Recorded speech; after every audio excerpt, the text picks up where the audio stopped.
Hello everyone and welcome back to my channel, and in this short video I will tell you that how you can easily make your Instagram private account to an Instagram public account.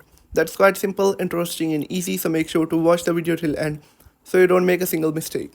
So guys, first of all, open up the Instagram app on your phone. You can follow the exact same steps if you're on an Android or an iPhone, and then tap on your profile on the bottom right corner and then tap on those three lines on the top right corner to head over to the settings of your phone, your Instagram account.